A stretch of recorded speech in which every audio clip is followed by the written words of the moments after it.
Hello बच्चों, सभी को गुड मॉर्निंग और सभी को जय मां सरस्वती। तो प्यारे बच्चों, आज से हम लोग फिर से शुरुआत करने जा रहे हैं आपकी कैप्सूल क्लास की। और ये पहली क्लास है आज की आपकी। हालांकि इससे पहले भी 2025 बोर्ड परीक्षा के लिए हमने कैप्सूल क्लास ले रखा था, लेकिन वह क्लास सुबह 6 बजे होती थी। लेकिन अब क्लास का टाइमिंग आपका चेंज हो गया है, सुबह 5 बजे होगी अब एक क्लास डेली।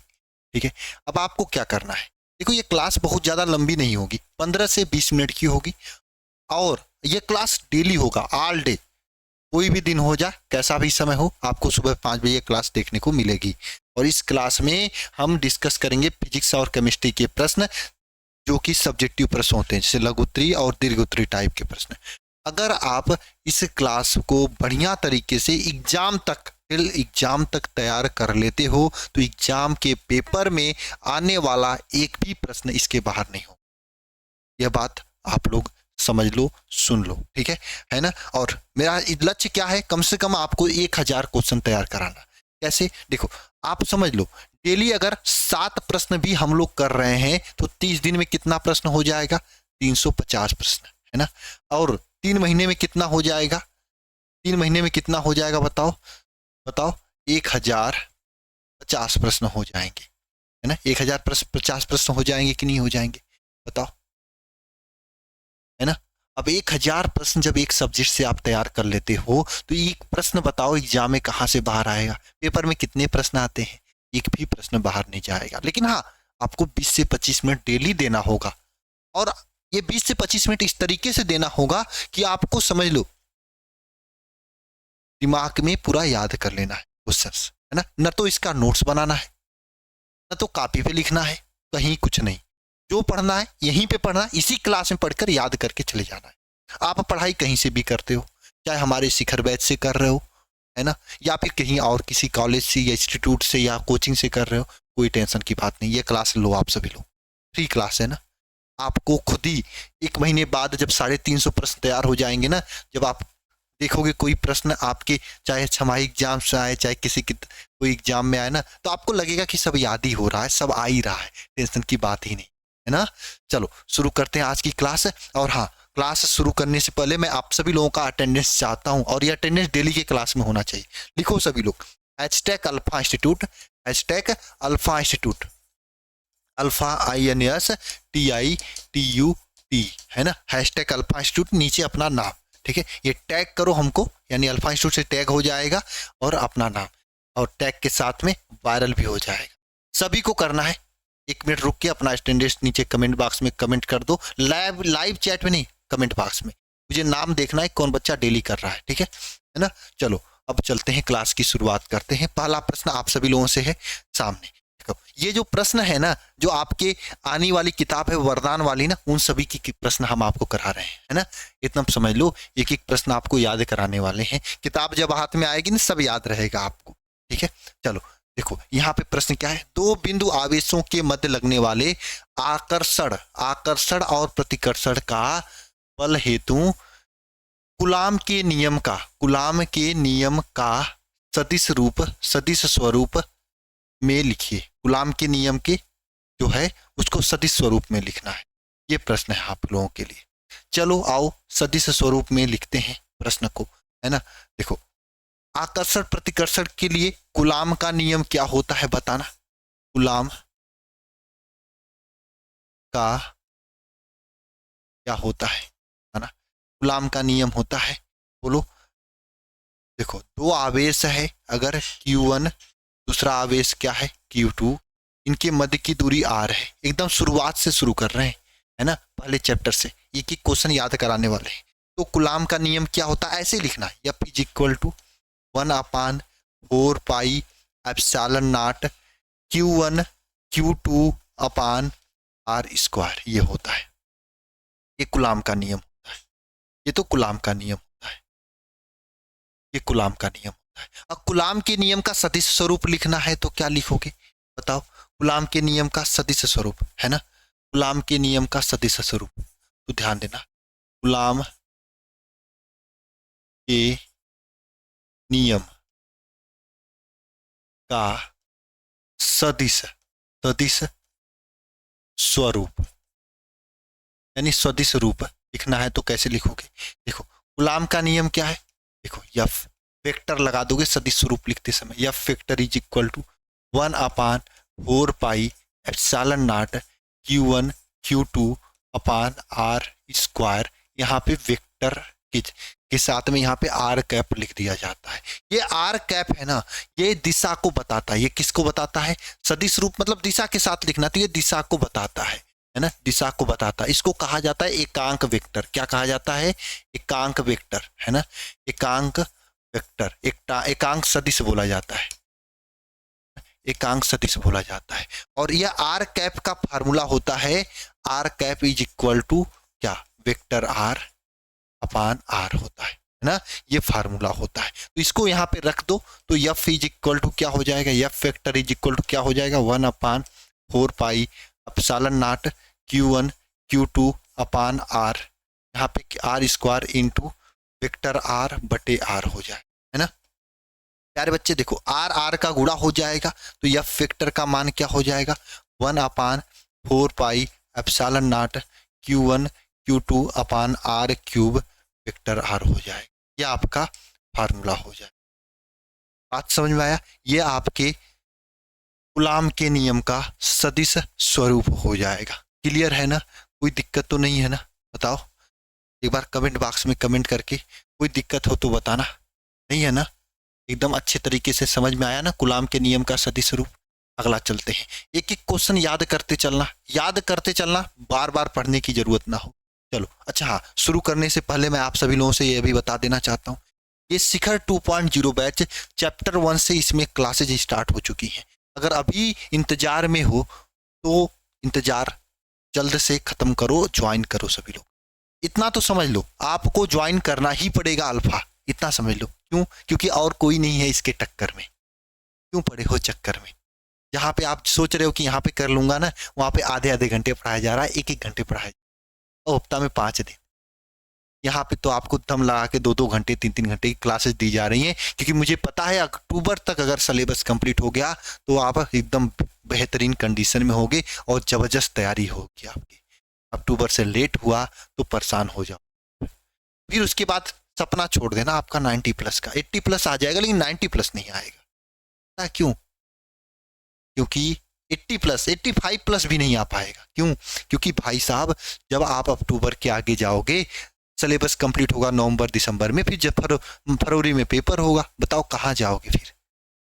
मॉडल पेपर कब लगाओगे? ये मॉडल पेपर जो इसमें मैंने बोला है लगाने के लिए, ये कब लगाओगे? पिछले 5 साल का क्वेश्चन पेपर कब लगाओगे? इस पेपर कब लगाओगे? एक सब्जेक्ट का थोड़ी ना है, 5 सब्जेक्ट का लगाना है। इसलिए अक्टूबर तक आपको सिलेबस कंप्लीट करना बहुत जरूरी है। और इस बैच में हम लोग दिन रात एक करके करा देंगे, इतना समझ लो। बस आपको पढ़ना होगा।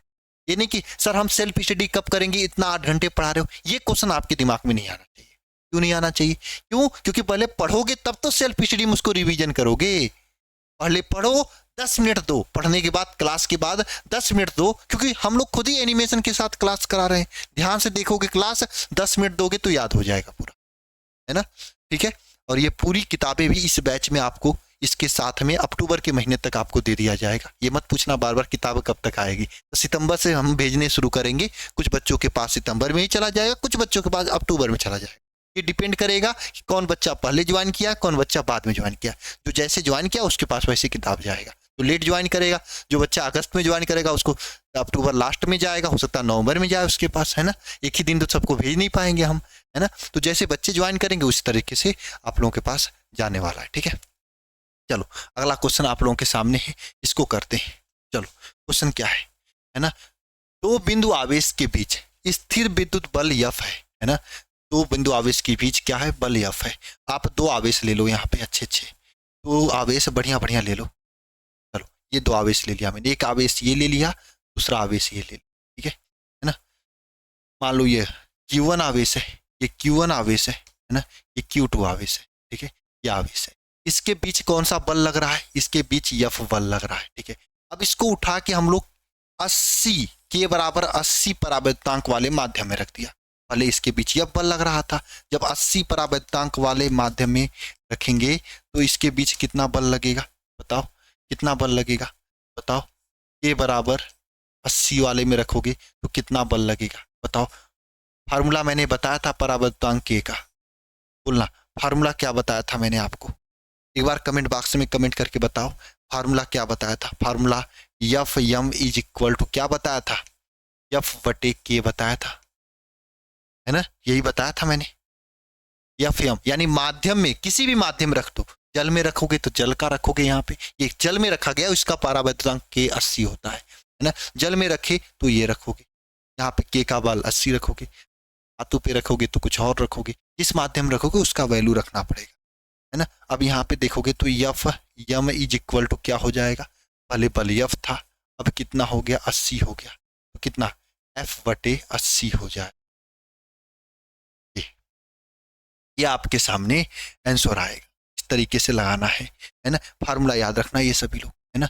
अच्छा ये याद रखना कि भैया ये जो 80 होता है ना, 80 जो परावैद्युतांक की परीक्षा में ऑब्जेक्टिव क्वेश्चन पूछा जाता है, ये जल का होता है ना, जल का होता है, ठीक है। और धातु का जो परावैद्युतांक होता है वह कितना होता है, अनंत होता है, कितना होता है, अनंत होता है। और हाँ, निर्वात का या वायु का एक होता है, ये याद रखना। कुचालक पदार्थों का एक से अधिक होता है, ये याद रखना परावैद्युतांक से रिलेटेड सभी चीजें, ठीक है। चलो अगला क्वेश्चन देखते हैं। आवेशों के मध्य लगने वाले वैद्युत बल की सहायता से विद्युतशीलता का विमीय समीकरण लिखिए, है ना। तो आवेशों के मध्य लगने वाला वैद्युत बल क्या होता है, सूत्र क्या होता है, तो देखो आवेशों के मध्य, एक एक क्वेश्चन याद करते चलो। लगने वाले वैद्युत, लगने वाला क्या, वैद्युत बल क्या होगा, आवेशों के मध्य लगने वाले वैद्युत बल क्या होगा, F is equal to 1/4 pi epsilon naught Q1 Q2 upon R square, ये वैद्युत बल होगा। इसकी सहायता से विद्युतशीलता का विमा निकालना है, विद्युतशीलता का विमा निकालना है। विद्युतशीलता यहाँ पे कौन है, ये एप्सिलॉन नॉट, इसकी विमा निकाल, इस एप्सिलॉन नॉट को उठा के यहाँ पे रखेंगे, तो epsilon not is equal to क्या हो जाएगा, 1/4 pi F Q1 Q2 upon R square हो जाएगा, 1/4 pi F Q1 Q2 upon R square हो जाएगा। अब बताओ यहाँ पे क्या होने, एप्सिलॉन नॉट का मान इज इक्वल टू क्या होगा, इसका विमा निकालना है ना। तो विमा कैसे निकालोगे, 4 पाई का तो कोई विमा नहीं होता है, इसको हटा दो। Q1 Q2 का विमा होता है, क्या होगा, Q1 का विमा 80 होता है, क्योंकि 2 Q1 Q2 तो 80 हो जाएगा, ये बीमा हो। अपान नीचे यफ है, यफ बल होता है, बल का बीमा क्या होता है, बताओ बताओ, एम एल टी माइनस 2, ये बल का बीमा होता है। और यल आर, आर का बीमा क्या, एल स्क्वायर, ये आर का बीमा। तो इसको सॉल्व करोगे तो epsilon not is equal to क्या हो जाएगा, बताओ, ए स्क्वायर टी स्क्वायर, ये हो जाएगा, upon M L cube T minus 3, ये हो जाए, है ना। यहाँ तक क्लियर है सभी को। अब बताओ यहाँ पे epsilon not is equal to क्या हो जाए, epsilon not is equal to क्या हो जाए, यहाँ पे देखोगे तो A square L square, sorry A square T square, ये तो रहेगा ही, वो नीचे से क्या जाएगा, यम ऊपर जाएगा, एल -3 ऊपर जाएगा और टी -3 ऊपर जाएगा, है ना। तो यहाँ पे क्या हो जाएगा, एम -1 एल -3 टी पावर 3, ये हो जाएगा। आपको पता नीचे वाला जब ऊपर जाता तो माइनस प्लस से माइनस हो जाता है, तो यहाँ पे प्लस से माइनस हो गया। तो एप्सिलॉन नॉट का विमा लिखना है तो क्या हो जाएगा, एम इनवर्स, ठीक है। अब देखो टी एम इनवर्स, यहाँ पे अच्छा एल -2 है, सॉरी एल -2 होगा, मैंने 3 लिख दिया, है ना। चलो एन -2, है ना। तो यहाँ पे क्या हो जाएगा, एम इनवर्स, यहाँ पे एल -2 रहेगा, ये 2 हो जाएगा, T T T T power यहाँ पे एल -3, है ना। और क्या हो जाएगा, ए स्क्वायर टी पावर 4, ये हो जाएगा इसका बीमा, ये इसका बीमा हो जाए। क्लियर है ना, ये क्लियर है, कोई दिक्कत तो नहीं है प्यारे भाइयों को, बताओ, ये इसका बीमा हो जाएगा, है ना। इस तरीके से आपको निकालना है, निकाल लोगे सभी प्यारे भाई, बोलना एक बार जरा कमेंट बॉक्स में कमेंट करके, कोई परेशानी तो नहीं होगी, है ना। चलो अगला चलते हैं, अगला क्वेश्चन, वैद्युत क्षेत्र की तीव्रता की परिभाषा दीजिए, इसका मात्रक लिखिए। यह अगला प्रश्न है। कौन कौन करेगा इसको बताओ। देखो वैद्युत क्षेत्र की तीव्रता क्या होती है ना, बताओ। यहाँ पे हेडिंग डाल लो, वैद्युत क्षेत्र की तीव्रता। देखो वैद्युत क्षेत्र नहीं पूछा है, याद रखना। वैद्युत क्षेत्र की तीव्रता, तीव्रता की परिभाषा पूछा है, तीव्रता की पूछा है परिभाषा। वैद्युत क्षेत्र की तीव्रता की परिभाषा पूछा है ना, यह बात याद रखना। वैद्युत क्षेत्र नहीं पूछा है, वैद्युत क्षेत्र की तीव्रता की परिभाषा पूछा है ना। तो वैद्युत क्षेत्र की तीव्रता क्या होती है? देखो किसी आवेश को जब वैद्युत क्षेत्र में रखा जाता है, मान लो यहाँ पे क्यू आवेश को वैद्युत क्षेत्र में रख दिया गया, इस क्यू आवेश पे लगने वाला बल और वैद्युत आवेश के अनुपात को क्या कहते हैं? वैद्युत क्षेत्र की तीव्रता कहते हैं। क्या लिखोगे परिभाषा? किसी आवेश को, किसी आवेश को वैद्युत क्षेत्र में रखने पर आवेश पर लगने वाला बल तथा आवेश के अनुपात को क्या कहते हैं? क्या कहते हैं? वैद्युत क्षेत्र की तीव्रता कहते हैं। वैद्युत क्षेत्र की तीव्रता कहते हैं। कैसे लिखोगे? देखो आवेश पे लगने वाला बल F है ना, और आवेश Q पर के अनुपात को क्या कहते हैं? वैद्युत क्षेत्र की तीव्रता कहते हैं। इसको जो है E से प्रदर्शित करते हैं, यह आपका फार्मूला होता है। आप लिख सकते हो नेक्स्ट पॉइंट, इसे जो है E से प्रदर्शित किया जाता है। इसे किसे प्रदर्शित किया जाता है? E से प्रदर्शित किया जाता है। E से क्या किया जाता है? प्रदर्शित किया जाता है, किया जाता है ना। एग्जाम में ऐसे ही लिखना सभी लोग, ठीक है इसको। लेकिन एग्जाम में इसको लिखना इसके नीचे, हमारे पास जगह नहीं था इसलिए मैंने यहाँ पे लिख दिया। आप एग्जाम में लिखोगे इसके नीचे, बात समझ में आ रही है? इसको जो है इसके नीचे लिखोगे एग्जाम में, हमारे पास जगह नहीं था ना इसलिए हमने ऐसे लिख दिया। बात समझ में आ रही सभी को? कोई दिक्कत तो नहीं है ना? बताना, कोई दिक्कत हो तो बोलना, बताना सभी लोग प्यारे भाई। अच्छा इसका मात्रक, वैद्युत क्षेत्र का मात्रक लिखते क्या होगा? वैद्युत क्षेत्र का मात्रक, वैद्युत क्षेत्र का मात्रक क्या होता है? बताओ मात्रक क्या होता है, बोलो। वैद्युत क्षेत्र E इज इक्वल टू क्या होता है? F अपान है। F का मात्रक क्या होता है? न्यूटन होता है, न्यूटन, न्यूटन। और Q का मात्रक क्या होता है? कूलाम होता है, न्यूटन प्रति कूलाम। ये वैद्युत क्षेत्र की मात्रक है ना। और इसका विमा, विमा आपको बताना। अच्छा हाँ, इसका क्या? इसका विमा यह आपको बताना है, यह आपके लिए विमा आप लोग कमेंट में कमेंट करके बताना। और हाँ इसका एक और मात्रक होता है, वह होता है वोल्ट अपान मीटर भी।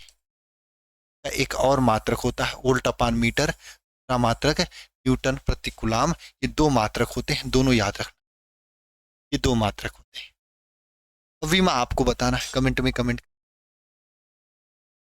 बात आई क्या समझ में? कोई दिक्कत तो नहीं है ना? बताओ कितना मिनट हो गया है? 20 मिनट हो गया है। ज़्यादा लंबी क्लास नहीं रखना, उतना रखना जितना आपको याद हो जाए ना? चलो ये देखो नेक्स्ट क्वेश्चन है ना, क्या है? किसी वैद्युत द्विध्रुव के कारण निरक्षीय स्थिति में किसी बिंदु पर वैद्युत क्षेत्र की तीव्रता का व्यंजक लिखें, है ना। देखो आपको निरक्षीय स्थिति में बताना है। आपके सामने यह एक वैद्युत द्विध्रुव है, ये क्या है? एक वैद्युत द्विध्रुव है। वैद्युत द्विध्रुव का मतलब एक ओर माइनस क्यू आवेश होगा, दूसरी ओर प्लस क्यू आवेश होगा, है ना प्यारे भाई। अब ध्यान से समझना, इसका मध्य बिंदु क्या है? और ओ से आर दूरी पर, आर दूरी पर ये यहाँ पे कोई बिंदु पी है, इस पी बिंदु को क्या बोलते हैं? ये सब चीजें आपको याद होनी चाहिए और याद होगा भी अच्छे तरीके से। इस पी बिंदु को क्या बोलते हैं बताओ? अक्षीय स्थिति बोलते हैं, अक्षीय स्थिति बोलते हैं, अच्छी स्थिति। और इस अच्छी स्थिति में वैद्युत क्षेत्र की तीव्रता कितनी होगी? E इज इक्वल टू कितनी होगी बताओ? 1/4 pi epsilon naught 2p upon R cube होगा। अगर इसकी बीच की लंबाई 2l हो तो, है ना। इसके जस्ट ऊपर मान लो, इसके जस्ट ऊपर आपसे परीक्षा में तो पूछा है निरक्षीय बिंदु, लेकिन आप जब भी परीक्षा में लिखना तो इसे ऐसे फिगर बना के लिखना। इससे क्या होगा, आपका 1-2 मिनट एक्स्ट्रा लगेगा जरूर, लेकिन हाँ एग्जामिनर आपको नंबर अच्छा देगा। ये भी चीज आपको मैं सिखाऊंगा परीक्षा में किस क्वेश्चन को कैसे करना है। हर एक क्वेश्चन करने का तरीका अलग अलग होता है, एग्जाम में भी आप फिगर बना के लिखोगे तो एक चीज होगा, थोड़ा सा 1-2 मिनट एक्स्ट्रा जरूर लगेगा, लेकिन नंबर आपको एग्जामिनर अच्छा देगा। ठीक है, देखो यहाँ पे ऊपर एक बिंदु होगा तो इसको कहा जाता है क्या? निरक्षीय स्थिति, निरक्षीय स्थिति, निरक्षीय स्थिति, है ना। और निरक्षीय स्थिति में वैद्युत क्षेत्र की तीव्रता कितनी होती बताओ? ई इज इक्वल टू कितना होता है? 1/4 pi epsilon naught p upon R cube. ये दोनों स्थिति अच्छे तरीके से याद रखना और एग्जाम में भी याद रखना, क्योंकि इसका डेरिवेशन भी एग्जाम में पूछा जाता है। और हाँ, डेरिवेशन का टेंशन नहीं लेना है, डेरिवेशन भी हम आपका जबरदस्त तरीके से ही तैयार करा रहे हैं, साथ साथ में ही तैयार करा रहे हैं। टेंशन की बात नहीं खे, बस पढ़ने की बात है। टेंशन की बात नहीं खे, केवल पढ़ने की बात आई खे, बस पढ़ो आप, हम आपके साथ हैं। रिजल्ट से चौंका देना है सभी को, ठीक है। चलो आगे चलें नेक्स्ट क्वेश्चन की ओर, आगे चलते हैं नेक्स्ट क्वेश्चन की ओर, है ना। अच्छा जी, नेक्स्ट क्वेश्चन की ओर चलते हैं। अगला क्वेश्चन ये रहा, वैद्युत द्विध्रुव की परिभाषित यानी वैद्युत द्विध्रुव की परिभाषा आपको लिखनी है तथा वैद्युत द्विध्रुव आघूर्ण का सूत्र लिखना है। देखो वैद्युत द्विध्रुव किसे कहा जाता है बताओ? वैद्युत द्विध्रुव किसे कहा जाता है? द्विध्रुव किसे कहा जाता है? देखो एग्जाम में आपको पहले ऐसे हेडिंग डालना है, हम तो हरा कलर से डाल दिए, लेकिन आप हरा कलर से मत डालना, आप डालना नीले कलर से या फिर काले कलर से, है ना। अगर नीले कलर से डाल रहे हो तो परिभाषा काले कलर से लिखना, अगर काले कलर से डाल रहे हो तो नीले कलर से परिभाषा। हेडिंग डाल दी, अब हेडिंग डालने के बाद क्या करना है? यह लाइन छोड़ देना, ये लाइन छोड़ देना जिस लाइन में आपने हेडिंग डाला। ये प्रेजेंटेशन स्किल है, सीखो, है ना। अब देखो इस क्वेश्चन को 3 तरीके से बोर्ड में पूछा जाता है। वैद्युत द्विध्रुव को परिभाषित कर दिए, इसका वैद्युत द्विध्रुव आघूर्ण का सूत्र लिखिए। वैद्युत द्विध्रुव आघूर्ण से आप क्या समझते हैं? वैद्युत द्विध्रुव आघूर्ण को परिभाषा लिखिए। इस 3 तरीके से आपके एग्जाम में यह पूछा जाता है। तो क्या लिखोगे वैद्युत द्विध्रुव आघूर्ण को कैसे लिखोगे? देखो यहाँ पे लिखते हैं, क्या लिखोगे परिभाषा में? जब तो देखो यहाँ पहले हम बना लेते हैं, सारे बच्चों। जब 2 आवेश है ना इस तरीके के, जब 2 आवेश इस तरीके के 2 आवेश, इस पे एक पे -q आवेश है, दूसरे पे प्लस, अल्प दूरी पे रखा हो, अल्प दूरी मतलब 2l ले लो, रखा हो, तो इस तरह का जो बनता है निकाय, उसे क्या कहते हैं? वैद्युत द्विध्रुव कहते हैं, है ना। तो क्या लिखोगे? जब 2 समान परंतु विपरीत प्रकृति, विपरीत प्रकृति के आवेश अल्प दूरी पर रखा जाता है तो बना निकाय। निकाय मतलब क्या? ये जो सिस्टम बना है, ठीक है, बना निकाय क्या कहलाता है? वैद्युत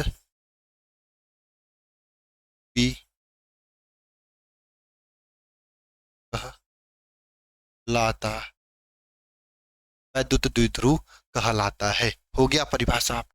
अच्छा, इस तथा इसके वैद्युत द्विध्रुव आघूर्ण का सूत्र लिखिए, है ना। तो द्विध्रुव आघूर्ण का सूत्र भी लिखना है। चलो द्विध्रुव आघूर्ण का सूत्र भी लिखते हैं, है ना। द्विध्रुव आघूर्ण, वैद्युत वैद्युत द्विध्रुव आघूर्ण क्या होता है?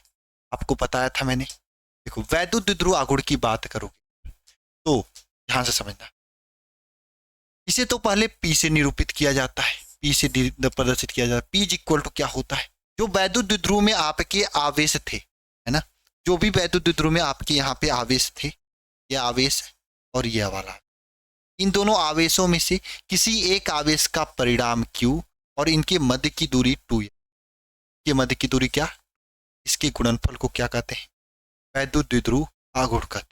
आवेश का परिणाम q और उनके मध्य की दूरी गुणनफल के वो क्या कहते हैं, वैद्युत द्विध्रुव आघूर्ण। परिभाषा भी लिख सकते हो, है ना, किसी किसी एक आवेश, यहाँ पे पूरा लिखना, वैद्युत द्विध्रुव के किसी एक आवेश का परिमाण तथा उनके उनके मध्य की दूरी के घनफल को क्या कहते हैं, वैद्युत द्विध्रुव आघूर्ण का, वैद्युत द्विध्रुव आघूर्ण कहते हैं। यह आपकी इसकी पूरी परिभाषा हो गई, ठीक है। इस तरीके से परिभाषा लिख देना, और इसका इसका इसे जो है किससे प्रदर्शित करते हैं, पी से क्या करते हैं, प्रदर्शित करते हैं, इसे पी से प्रदर्शित करते हैं, ये लिख देना। इस तरीके से लिखोगे तो नंबर अच्छा मिलता है। आप 10-15 मिनट अगर मेरे पास समय दोगे तो आप एक एक क्वेश्चन आपको लिखकर भी तरीका के साथ में आपको बता देंगे, और इस तरह से पुस्तक में बना देना। और हाँ, इसका मात्रक बीमा आप खुद से करना, ठीक है। अभी मेरे पास 2 क्वेश्चन और है, लेकिन हाँ आपके लिमिट्स के साथ में हम चलेंगे। इतना ज़्यादा क्वेश्चन नहीं दे देंगे कि आपको दिक्कत हो जाए, है ना, उतने क्वेश्चन देंगे जितना आप याद कर सकते हो, ठीक है। 27 मिनट का लेक्चर भी हो चुका है। अब हम चलते हैं आपके सामने एक होमवर्क की ओर, है ना। ये तो पहला आपके लिए होमवर्क है। यह होमवर्क आपको करना है, खुद से लिखना है इस होमवर्क, है ना, खुद से करना है, क्लास देख के करना है, नोट्स देख के करना। आप डेली एक लॉन्ग क्वेश्चन का कैप्सूल आपको दिया करूंगा, वो कैप्सूल आपको घर जाके खाना है ना। ये सब दवा तो आपको क्लास में दे दिया, इसको घर पे खाना है। क्वेश्चन क्या है, वैद्युत द्विध्रुव के निरक्षीय स्थिति में वैद्युत क्षेत्र की तीव्रता के लिए क्या निकालना है, व्यंजक प्राप्त करना, है ना। आसान क्वेश्चन है, ठीक है। आपको अभी मैंने बताया निरक्षीय स्थिति में व्यंजक क्या होता है, लेकिन उसको डेरिवेट करना है। ये मैं नहीं कराऊंगा, ये आप खुद से करना। कहाँ से, क्लास देख के करना। ये दिन भर में कभी भी कर लेना। हाँ, अगर आप 7 बजे से पहले कर रहे हो, कितने बजे, 7 बजे से पहले कर रहे हो, तो आपके लिए मैं बता देता हूँ, मेरे पास भेज सकते हो, मैं आपकी राइटिंग और चीज़ें चेक कर सकता हूँ। कहाँ पे भेजोगे, बहुत आसान है। इंस्टाग्राम चलाते हो ना, ये इंस्टाग्राम आईडी है अपना, ALPHA alpha @alpha institute INSTITUT इस पे भेज देना, है ना, ठीक है, भेज देना, ठीक है।